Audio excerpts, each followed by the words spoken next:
बिस्मिल्लाहिर्रहमानिर्रहीम और अस्सलाम वालेकुम। आज अक्टूबर की 3 तारीख है और इस वक्त पाकिस्तान में मंगल की सुबह है। आज अभी तक की इम्पॉर्टेंट खबरें और उनके ऊपर मेरा तज्जिया आपके सामने हाजिर है। आज जो 4-5 इम्पॉर्टेंट खबरें आपके सामने रखेंगे उनमें सबसे पहले तो हमने आपसे बात करनी है जो सुप्रीम कोर्ट में दोबारा आज बराह रास्त कार्रवाई दिखाई जाएगी प्रैक्टिस एंड प्रोसीजर बिल के सुप्रीम कोर्ट का बेंच जजेस का कौन बनाएगा, कैसे बनाएगा। दूसरी खबर हम आपके सामने रखेंगे कि नवाज शरीफ अकेले तकरीर करेंगे, किसी और को तकरीर करने का मौका नहीं दिया जाएगा जब वो पाकिस्तान आएंगे। क्या हो रहा है या इसके पीछे क्या है। तीसरी और एक बड़ी खबर जो आखिर पर आपके सामने रखेंगे और वो है कि जनरल बाजवा ने हालिया एक इंटरव्यू दिया है और उसमें उन्होंने कहा है कि किसी का बाप भी मेरा कुछ नहीं बिगाड़ सकता, मुझे कोई टच नहीं करेगा, मैं अनटचेबल हूँ। ये क्या उन्होंने इंटरव्यू दिया है इसके ऊपर तफसीली बात आपके सामने रखेंगे। उसके अलावा 3-4 खबरें और हैं जो दरमियान में इस वीलॉग के हम आपके सामने रखेंगे। पहली खबर की तरफ आते हैं। आज आपको जैसा कि पता है कि आज सुप्रीम कोर्ट ऑफ पाकिस्तान के अंदर दोबारा से समाअत होगी प्रैक्टिस एंड प्रोसीजर बिल। बहुत ज़्यादा इसका रौला पड़ा हुआ है, बहुत ज़्यादा शोर है। आप में से बहुत सारे लोग, जैसे मैं वकील नहीं हूँ, आप भी नहीं हैं, आपको समझ नहीं आती होगी कि ये क्यों इतना अहम बिल है जिसकी, या क्यों इतना अहम मुकदमा है जिसकी समाअत काजी फाइज ईसा साहब जो चीफ जस्टिस ऑफ पाकिस्तान हैं वो बराह रास्त करवा रहे हैं। क्या हो क्या रहा है पाकिस्तान के अंदर, क्या इस मुकदमे की अहमियत है, ये मैं सबसे पहले आपके सामने रखता हूँ। प्रैक्टिस एंड प्रोसीजर बिल जो है ये पार्लियामेंट ने आखिर पर जस्टिस बंदयाल का मुकम्मल तौर पर गला घूंटने के लिए एक कानून साजी की थी जिसमें यह कहा गया था कि जो चीफ जस्टिस ऑफ पाकिस्तान हैं वो जितने भी बेंच तश्कील देंगे, मीन कौन सा मुकदमा कौन सा जज सुनेगा या किसी बेंच में कौन कौन सा जज होगा, ये जो फैसला ये अकेले चीफ जस्टिस नहीं करेंगे बल्कि 2 दूसरे जजेस साथ मिलकर करेंगे। अमूमी तौर पर दुनिया में ऐसा ही होता है, सिर्फ चीफ जस्टिस ये काम नहीं करते, दूसरे जजेस भी साथ मिलकर करते हैं और इसमें कोई मजायका नहीं है। सिर्फ और सिर्फ जो बोन ऑफ कंटेंशन है जिसके ऊपर तमाम का तमाम ये जो एक आप ये कह लें कॉन्फ्लिक्ट है या कॉन्फ्लिक्ट ऑफ इंटरेस्ट जनरेट हो गया है वो ये है कि आईने पाकिस्तान 3 जो बुनियादी तौर पर 2 इदारे हैं उनको अलग अलग करता है, उनकी पावर को अलग अलग करता है, उनको मना करता है कि वो एक दूसरे की पावर के ऊपर असरअंदाज हों।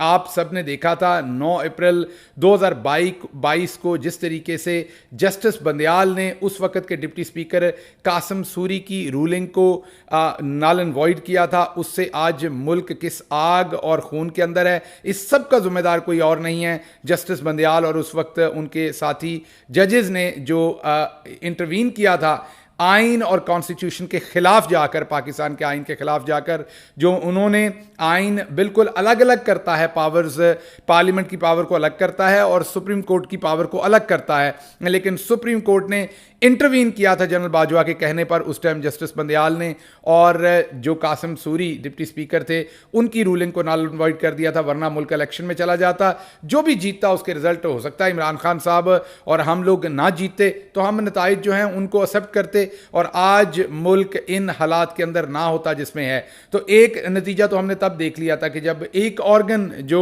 हमारी रियासत का है वो दूसरे ऑर्गन के जो राइट्स हैं उनके अंदर जब वो इंटरफेयर करता है। अब रिवर्स काम हुआ इस दफा, पार्लियामेंट कह रही है कि सुप्रीम कोर्ट के बेंचेस जो हैं वो इस तरीके से बनेंगे। अब अगर आज पार्लियामेंट ने यह कहा है कि अकेला चीफ जस्टिस नहीं बना सकता बल्कि 3 जजेस और बना सकते हैं, तो कल को पार्लियामेंट एक नया कानून बना देगी और वो कहेगी सभी जजेस मिलकर बेंच बनाएंगे, या पार्लियामेंट कहेगी कि फलां स्पेसिफिक जज नंबर 3 जो होगा वो अब सुप्रीम कोर्ट के बेंचेस बनाएगा, मीन पसंद का जज। या पार्लियामेंट इससे भी आगे जा सकती है और कह सकती है कि फलां केस का जो मुकदमा है वो फलां फलां फलां जज सुने। तो ये आइन के उस बुनियादी रूह के मतकाजी है ये बात सारी कि बेंचेस के अंदर पार्लियामेंट की इतनी से होनी चाहिए या नहीं होनी चाहिए। ये बिल्कुल नहीं होनी चाहिए, आइन इसे अलग अलग करता है। जस्टिस काजी फाइज ईसा जो हैं वो, क्योंकि आपको पता है कि वो इस कानून के हक में खड़े हैं, उस टाइम से खड़े हैं जब से बंदयाल साहब हैं, तो वो अब शायद थोड़ा सा मुझे लग रहा है शायद ईगो का मसला बन गया है, वो इस पॉइंट को प्रूव करना चाहते हैं इसलिए इसको बराह रास्त दिखा रहे हैं। वजह मैंने आपके पीछे बता दी है कि बोन ऑफ कंटेंशन वकला तहरीक जितनी भी हैं, वकला की जो ऑर्गेनाइजेशंस हैं, तमाम जो डेमोक्रेटिक लोग हैं, सहाफ़ती लोग हैं, वो तमाम के तमाम या उनमें मेजॉरिटी जो है वो क्यों इस बिल के खिलाफ है, क्योंकि इसमें पार्लियामेंट डायरेक्टली इंटरवीन कर रही है सुप्रीम कोर्ट के अंदर।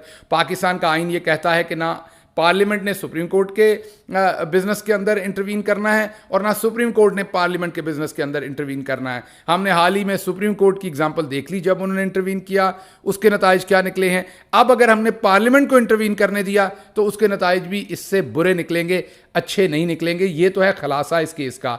अब आते हैं जस्टिस काजी फाइज़ साहब की तरफ, जो इसको बराह रास्त सुन रहे हैं। उनसे मेरी गुजारिश है कि हजूर, ये आवाम का इतना बड़ा मसला नहीं है, आइन ने तय कर दिया हुआ है, आप खुद से बना लीजिए। बेशक ये 3 जजेस ने करने हैं, 4 जजेस ने करना है, 5 ने करना है, 1 ने करना है। आइन ने सुप्रीम कोर्ट ऑफ पाकिस्तान को इंडिपेंडेंट किया हुआ है कि वो अपने बिजनेस को अपनी मर्जी से रन कर सकते हैं। यही हमारा पॉइंट है कि जजेस आपस में बैठें और भले यही 3 जजेस जो हैं वो बनाएं बेंचेस, लेकिन पार्लियामेंट को इसमें इंटरवीन ना करने दे, वरना कल को नून लीग बैठ के बताएगी कि फलां जज हमारा मुकदमा सुनेगा। तो ये इतना बड़ा केस नहीं है। मैं आपकी खिदमत में अर्ज़ करता हूँ, जो बड़ा केस है, कौम की बेटियां हैं, 27 के करीब कौम की बेटियां हैं जो जेल के अंदर इस टाइम सिर्फ कोई ट्वीट करने के ऊपर अंदर है, कोई अपनी आवाज़ उठाने के ऊपर अंदर है, कोई उस टाइम घर से किसी जगह के ऊपर बाहर थी, कोई मुजाहरा कर रही थी इसलिए वो अंदर हैं। उनको कानून के ख़िलाफ़ ज़मानतें नहीं दी जा रही। कौम की वो बेटियां, कौम की वो माएँ आपकी तरफ देख रही हैं। डॉक्टर यास्मीन राशिद हैं, आलिया हमज़ा हैं, मिसेस भुट्टा हैं, मिस भुट्टा हैं, उसके अलावा और बहुत सारी, खतीजा शाह हैं, सनम जावेद हैं, तैयबा राजा हैं, और बहुत सारी हमारी बहनें और माएँ जेलों के अंदर इस टाइम, माजरत के साथ ये लफ्ज़ इस्तेमाल करूँगा, सड़ रही हैं और उनका कोई पुरसान हाल नहीं है। काजी फाइज़ साहब, अगर केस सुनना है तो वो केस सुनिए और लाइव सुनिए, ताकि कौम को पता तो चले। अगर ये बेटियां, अगर ये बहनें, अगर ये माएँ वाकई बहुत बड़ी दहशतगर्द हैं, कुलभूषण यादव से भी बड़ी दहशतगर्द हैं, तो कौम को पता लगने दीजिए। लाइव मुकदमा सुनिए और पता लगे कौम को ये कितनी बड़ी मुजरमा है। इनको फिर अंदर ही रहना चाहिए, वरना इनके साथ इंसाफ किया जाए। दूसरा मुकदमा जो आपकी खिदमत में अर्ज़ करना है, पूरी कौम को बताया गया कोई साइफर नहीं है, फिर कहा गया साइफर था, उसमें कुछ भी नहीं था, साजिश नहीं थी, मुदाखलत थी। फिर पूरी कौम को बताया गया कि हाँ है साइफर।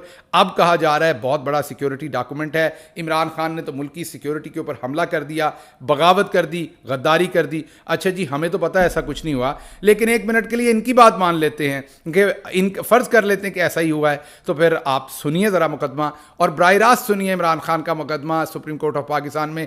आवाम को भी तो पता चले कि इमरान खान कितना बड़ा गद्दार है कौम का। इमरान खान ने अगर अपनी कौम के लिए कोई काम किया था, कौम की इज्जत के लिए, हुर्मत के लिए, कौम को बचाने के लिए, कौम की सेल्फ रिस्पेक्ट के लिए, सेल्फ स्टीम के लिए, फॉरेन इंटरवेंशन को रोकने की कोशिश की थी, आवाम को मुत्तला किया था जो उनके हल्फ के अंदर उनकी जिम्मेदारी थी, तो ये कितना बड़ा जुर्म है कौम के सामने रखिए। हो सकता है वाकई कौम आपकी बात मान ले, जो आजकल की रजीम है उसकी बात मान ले, और सुप्रीम कोर्ट के से ये दूध का दूध और पानी का पानी हो जाए। हजूरे वाला इस केस को सुनिए। अगर आपने सुनना ही है तो हजूरे वाला केस सुनिए। उस्मान डार की माँ बिलक बिलक के आपको आवाज़ें दे रही है, आप नहीं सुन रहे। शेख रशीद की माँ जो है वो तो इस दुनिया में नहीं है, लेकिन शेख रशीद का बाकी सारा ख़ानदान बिलक बिलक के पूछ रहा है शेख रशीद कहाँ है, फ़रक हबीब कहाँ है, सारे लोग पूछ रहे हैं। इमरान रियाज वापस आ चुके हैं, आप उनको अदालत में क्यों नहीं बुला लेते? और बराह रास्त मुकदमा सुनिए, पूरी कौम को कम अज़ कम पता चले कौन अबडक्ट करता है, कौन ये हशर करता है। उस्मान डार के भाई का इंटरव्यू आप देख चुके होंगे, किस तरीके से लोगों के ऊपर जुल्म किया जा रहा है। आप उनको बुला लीजिए, उनको पहले ये एश्योरेंस दीजिए कि कोई आपकी अदालत के बाहर से या अंदर से उन्हें उठा नहीं लेगा, जैसे इमरान खान को लाहौर हाई कोर्ट से गिरेबान से पकड़ के उठाया गया था। आप ये प्रोटेक्शन दीजिए ताकि लोग यहाँ पर आएँ, बराह रास्त उनके मुकदमे सुने। हजूरे वाला ये वो मुकदमे हैं, ये मैं वो नवाज शरीफ वाली बात नहीं कह रहा कि हजूरे वाला ये है वो ज़राए, मैं आपको सही बात कह रहा हूँ। हजूरे वाला ये हैं वो मुकदमे जो आपको लाइव सुनने चाहिए। इसके अलावा भी बहुत सारे मुकदमे मैं आपके सामने रख सकता हूँ। आपने सुनना ही है तो तोशा खाना को सुनिए। इमरान खान को तो 3 साल की सज़ा दी गई एक झूठे मुकदमे में। ज़रा लाइए किस किस ने तोशा खाना से क्या क्या हाथ रंगे हैं, कौन कौन से गिफ्ट लिए हैं, और ऐसे भी लिए हैं जिनकी इजाज़त ही नहीं थी। कितने कितने पैसे में मर्सिडीज़ और बुलेट BMW जैसी गाड़ियाँ जो हैं वहाँ से ले उड़े हैं। वही बाजी जिनकी लंदन तो क्या पाकिस्तान में कोई प्रॉपर्टी नहीं, उनसे जब एक का प्रोग्राम के अंदर एक उनका अपना सहाफ़ी, पालतू सहाफ़ी, माजरत के साथ ये लफ्ज़ इस्तेमाल कर रहा हूँ, लेकिन उनके लिए इससे बेहतर और लफ्ज़ मेरे भाई के लिए है कोई नहीं, जो कहते हैं किसी के बाप में जरूरत नहीं कि मुझे बताए कौन सा सवाल पूछना है। जब उन्होंने मरियम साहबा से ये सवाल पूछा और उनके पास जवाब नहीं था, तो उन्होंने उंगली के इशारे से कहा कि इसको काट दो। उनके वालिद भी वैसे उंगली से इशारा करते हैं, तो वो डब्बू की तरह दुम हिलाते हुए उन्होंने वो वाला हिस्सा काट दिया और बढ़ के मारने के लिए सिर्फ पाकिस्तान तहरीक इंसाफ है और तहरीक इंसाफ के वर्कर्स को वो लौंडा लपाड़ा कहते हैं। और बाकी जब नून लीग आती है, अपने आका आते हैं, तो वो चुप करके वो डब्बू की तरह लेट जाते हैं और दूसरी बात नहीं करते। अच्छा, अगली खबर जो आपके सामने रखनी है वो है जी कि नून लीग ने एक और फैसला किया है। मैंने आपको बताया था पहले 10 अरब लोगों ने जाना था, फिर इनको किसी ने बताया भाई दुनिया में आबादी ही 7.5 अरब है, 10 अरब कहाँ से नवाज शरीफ साहब के लिए चले जाएंगे। फिर उन्होंने कहा हमने ऐप बनानी है, लोगों में उन लोगों के उसमें नंबर्स डालने, डाटा डालना है, जियो फेंसिंग करनी है जो यूजुअली क्रिमिनल्स के लिए की जाती है, देखना है कौन वर्कर आता है कौन नहीं, उसका भी कोई लाभ हासिल नहीं हुआ। हमने इनको मशवरा दिया था कि लोगों के तस्मे बांध दें बूटों के एक दूसरे के साथ, या नाड़े बांध दें एक दूसरे की शलवारों के, एक दूसरे के साथ नहीं जाएंगे, शलवार छोड़ के तो कोई नहीं जाएगा ना, कम अज़ कम इतना बेशरम तो कोई भी नहीं होगा, भले वो नवाज शरीफ का साथी हो, माजरत के साथ इतना बेशरम तो नहीं हो सकता कि वो नाड़े से नाड़ा बंधा हो तो वो शलवार छोड़ के भाग जाए, वो शलवार समेत वहीं रहेगा। 8-10 बंदों के अगर आप नाड़े इकट्ठे बांध देंगे तो लोग कहीं नहीं जाएंगे। फिर उन्होंने कहा कि बसों में लोगों को नहीं लेके आना, कारों में लेके आना है। आपने सुना होगा इनके अपने लोगों की तकरीरें, इनके अपनी अंदरूनी जो इनके अजलास हैं उसके अंदर, कारों में नहीं लेके आना, बसों में लेके आना है। माजरत मैंने उलट कह दिया, क्योंकि कारों में लोग पेट्रोल भी भरवा लेते हैं, पैसे भी ले लेते हैं, बिरयानी भी खा लेते हैं और फिर फुफो को खाला को मिलने चले जाते हैं। बसों में लेके आना है ताकि बड़ी तादाद में लोग हों, गायब ना हो सके। तो हर तरह का मैंने उसमें मशवरा दिया था, कश्तियों पर लेके आएँ, भले रावी और सतलुज खुश्क है, खुश्क दरिया में ही कश्तियाँ डाल दें, मशकें डाल के इनको कहें खींचे, अपने लोगों को खींच के पैदल लेके आएंगे कश्तियाँ, तो थके होंगे, उधर ही जलसे में सो जाएंगे, कहीं जाएंगे भी नहीं, एक आध दिन रेस्ट करेंगे उधर, इन्हें मालिश वालिश इनकी करवाइए। वैसे भी आप लोग मालिश में तो माशाल्लाह माहिर ही हैं, तो इनकी मालिश करवाइए वहाँ 1-2 दिन ताकि वहाँ रहें। बहरहाल जी, अब नून लीग ने यह फैसला किया है कि जो कायदे किल्लत है वो वहाँ पर खिताब करेंगे, सिर्फ और सिर्फ कायदे किल्लत जनाब नवाज शरीफ साहब खिताब करेंगे, कोई और इनका बंदा वहाँ पर खिताब नहीं करेगा। पोस्टर्स के ऊपर जो भी ब्रोशर्स हैं, जो बैनर्स हैं, उन पर सिर्फ कायदे किल्लत की तस्वीर होगी। हैरान कुन बात है कि वहाँ पर मादरे ज़िल्लत, यहाँ पर जो मैं ज़िल्लत का लफ्ज़ है ये सिर्फ सियासी तौर पर इस्तेमाल कर रहा हूँ, पंजे झाड़ के लौंडे लपाड़े, आप मुझको पढ़ ना जाएँ कि मैंने एक खातून के लिए ऐसा लफ्ज़ इस्तेमाल किया है, मैं सिर्फ उनकी सियासत के बारे में लफ्ज़ इस्तेमाल कर रहा हूँ। वैसे तो मरियम हमारी बाजी हैं, मैं हमेशा उन्हें बाजी कह के बुलाता हूँ, कहना तो अब खाला चाहिए जिस उम्र में वो हैं, लेकिन बहरहाल फिर भी मैं बाजी कह के उन्हें पुकारता हूं, मेरे लिए वो बड़ी हैं, मोहतरम हैं, तो मैं उनकी सियासत पर ये ज़िल्लत का लफ्ज़ इस्तेमाल कर रहा हूं। तो कायदे किल्लत तकरीर करेंगे, मादरे ज़िल्लत तकरीर नहीं करेंगी और भी कोई तकरीर नहीं करेगा। इसमें कोई मुझे दाल में कोई थोड़ा सा काला लग रहा है। अभी मेरे पास इंफॉर्मेशन नहीं है अंदर से कि ये क्यों फैसला किया गया। ये एक्सप्रेस ट्रिब्यून की खबर है कि ये नून लीग ने फैसला किया है। अभी इसको मज़ीद ज़रा खंगालते हैं, इस खबर को आपके सामने रखेंगे। इसमें कोई ना कोई साजिश होगी, कोई ना कोई 2 नंबरी होगी, वरना ये सीधी बात तो ये कर नहीं सकते।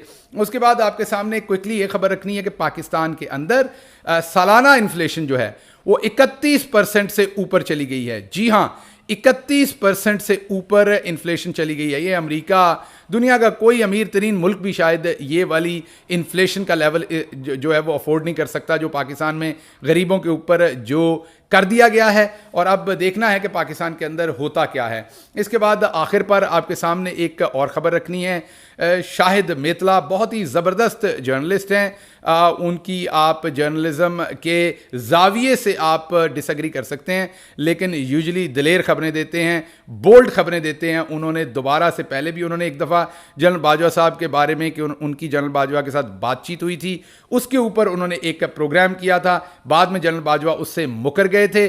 अब दोबारा उन्होंने जनरल बाजवा के बारे में एक उन्होंने इंटरव्यू दिया यूट्यूब के ऊपर, जिसमें उन्होंने क्लेम किया है कि उनकी जनरल बाजवा के साथ बातचीत हुई है और उस बातचीत में जनरल बाजवा ने अहम बातें की हैं। क्या बातें की हैं जनरल बाजवा ने? उन्होंने सबसे पहले तो ये कहा है कि ये सिविलियंस को पता नहीं क्यों समझ नहीं आती इनको, ये मैं जो शायद मेतला साहब ने कहा वो अल्फाज आपको बता रहा हूँ, ये सिविलियंस को क्या पता नहीं क्यों समझ नहीं आती। ये बार बार जो आर्मी के चीफ्स होते हैं उनका ये एहतसाब करना चाहते होते हैं, हालांकि इनको पता होना चाहिए कि जब भी आर्मी चीफ का कोई भी सिविलियन एहतसाब करने की कोशिश करता है तो फौज का इदारा इसको पसंद नहीं करता और फौज के इदारे से रिस्पांस आता है, रिएक्शन आता है। फिर उन्होंने अगली बात ये कही कि नवाज शरीफ ने एक बहुत बड़ी गलती की थी माजी में, जब उन्होंने साबिक डिक्टेटर सदर मुशर्रफ का एहतसाब करने की, उन पर मुकदमा करने की कोशिश की थी और वाज़ेह अल्फाज में जनरल बाजवा ने कहा कि फिर उन्होंने उसकी सज़ा भुगत ली। मतलब जो नवाज शरीफ के साथ हुआ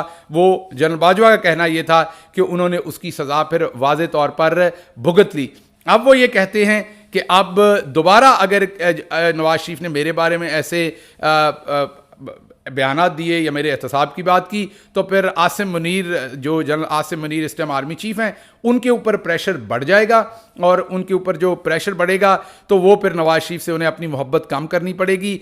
अकॉर्डिंग टू शायद में इतला जनरल बाजवा ने कहा कि इस वक्त फ़ौज जो है वो नवाज शरीफ से मोहब्बत करती है। अगर नवाज शरीफ ने मेरे ऊपर तनकीद की तो फिर नवाज शरीफ से फ़ौज की मोहब्बत कम हो जाएगी, सपोर्ट कम हो जाएगी, तो नवाज शरीफ आज के बाद मेरे खिलाफ कोई बयान नहीं देंगे। ये बहुत ही इंपॉर्टेंट इंटरव्यू है। आज तो इसका कोई कुछ बाजवा साहब का नहीं बिगाड़ सकेगा, लेकिन मुस्तकबिल के अंदर ये पाकिस्तान के अंदर एक बहुत अच्छा ट्रेंड सेट करेगा, बहुत अच्छा एक, मैं ये कहूँगा कि संगमील साबित होगा उनका आज का इंटरव्यू। ये रिकॉर्ड पर उनकी बातें आ गई हैं। उन्होंने ये भी कह दिया है कि सिविलियंस को समझ नहीं आती। अब या तो सिविलियंस को सारी बातें समझना पड़ेगा या जनरल बाजवा जैसे डिक्टेटर्स को ये समझना पड़ेगा कि आइन और कानून को ऐसे रोंदा नहीं जाएगा। अभी तक तो मामला यही है कि सिविलियंस को ही समझना पड़ता है। बाजवा साहब सच्चे हैं, देखते हैं आगे क्या होता है। बहरहाल ये बहुत ही लैंडमार्क इंटरव्यू है, मैं ये कहूँगा। उनकी ये जो बातचीत है, अभी तक बाजवा साहब की तरफ से कोई डिनाइल नहीं आया। शाहिद मित्तला ने पिछला जो इंटरव्यू किया था, मैंने आपको पहले भी कहा कि बोल्ड जर्नलिस्ट हैं, उन्होंने जो पिछला इंटरव्यू किया था और बताया था लोगों को, उसके ऊपर बाजवा साहब ने रिट्रैक्ट किया था कुछ स्टेटमेंट्स को, लेकिन कभी भी डिनाइल उस तरीके से उनका नहीं आया जिससे ये वाज़ेह हो रहा था कि उन्होंने एक एक बात दुरुस्त और सच कही थी। आज दोबारा उन्होंने एक ऐसा इंटरव्यू जनरल बाजवा का शाया कर दिया है जो आने वाले दिनों में जनरल बाजवा के लिए ज़रूर हजीमत का बायस बनेगा, मैं ये आपको बता सकता हूँ। हाँ, कोई बात नहीं, बहुत तारीख है लेकिन एक रात ही तो है, इस रात ने ख़त्म होना है और सुबह का उजाला होना है। आपका कप्तान, आप अपनी आंखों के अंदर रोशनी लिए अडयाला जेल के एक दहशतगर्दों के सेल के अंदर अल्लाह के हजूर अपनी दवाएं कर रहा है कि उसकी कौम की हालत बदले और कौम आइन और कानून के ऊपर चले। कप्तान की आंखों के अंदर जो रोशनी है, उसी रोशनी से इस अंधेरी रात का खात्मा होगा, बहुत जल्द होगा। कई दफ़ा आप सवाल पूछते हैं कब तक क्या होने वाला है, बताइए हमें कब तक होगा, क्या होगा। मैं आपको सिर्फ एक ही बात कह सकता हूँ, ये बिजनेस नहीं है जिसपे मैं ROI कैलकुलेट करके आपको बता दूँ कि रिटर्न ऑन इन्वेस्टमेंट कितने महीनों में, कितने सालों में कितना आएगा। ये तो नजरिए की जंग है। नेल्सन मंडेला को 27 साल लड़नी पड़ी थी, हमें पता नहीं कितनी देर लड़नी पड़ती है, लेकिन जितनी देर भी आप लड़ेंगे, आप मुनाफे का सौदा कर रहे हैं, राइट साइड पर खड़े हैं। असल बात यह है कि आप राइट साइड पे खड़े हैं या रॉन्ग साइड पे खड़े हैं। इस चीज़ ने मुतय्यन करना है फ्यूचर में आपका किरदार, इस चीज़ ने मुतय्यन करना है क्या जवाब आपने अल्लाह की ज़ात को देना है। तो मुझे जो लग रहा है वो ये है कि इंशाल्लाह बहुत जल्द चेंज आएगी, क्योंकि ये जो करंट सारे का सारा सिस्टम है जो जनरल बाजवा को फ़ायदा देने के लिए, नवाज शरीफ को फ़ायदा देने के लिए बना हुआ है, ये बहुत ज़्यादा सस्टेन नहीं कर सकेगा। ना ही ये सस्टेनेबल है, ना ही मेंटेनेबल है, और ये बहुत जल्दी आपको इसके अंदर प्रॉब्लम्स भी नज़र आएंगे। 31% इन्फ्लेशन इसी का शाखसाना है। पाकिस्तानियों की बेरोज़गारी, पाकिस्तान को आज जो हजीमत है, पाकिस्तान के अंदर जो इस टाइम लॉलेसनेस है, ह्यूमन राइट्स की वायलेशंस है, लोग अपने आप को इनसिक्योर फील कर रहे हैं, ये जनरल बाजवा और नवाज शरीफ का किया धराई है। ये सस्टेनेबल और मेंटेनेबल नहीं है, बहुत जल्द इसका खात्मा होगा। एक और इम्पॉर्टेंट खबर थी, और वो इम्पॉर्टेंट खबर है कि रऊफ़ क्लासरा साहब ने एक बड़ी खबर दी है कि इस्टेब्लिशमेंट ने नवाज शरीफ को ये बता दिया है कि हम आपके लिए धांधली नहीं कर सकते, और थोड़ी तादाद में होता तो धांधली कर लेते, इतनी बड़ी तादाद में धांधली मुमकिन नहीं है। और नवाज शरीफ ने आगे से कहा है कि जो मेरे साथ एग्रीमेंट हुआ है वो पूरा करें। खबर ज़रा डिटेल्ड है, इसके लिए मैंने इसको, और वैसे भी ये खबर पंजाबी वीलॉग की ही जीनत बननी चाहिए, ये डिज़र्व करती है कि इसको पंजाबी वीलॉग में डिस्कस किया जाए। उसके लिए आज का जो पंजाबी वीलॉग है वो देखिए, और उसमें इस खबर को हमने डिटेल में डिस्कस किया है। अल्लाह आपका हामी नासिर हो। पाकिस्तान जिंदाबाद।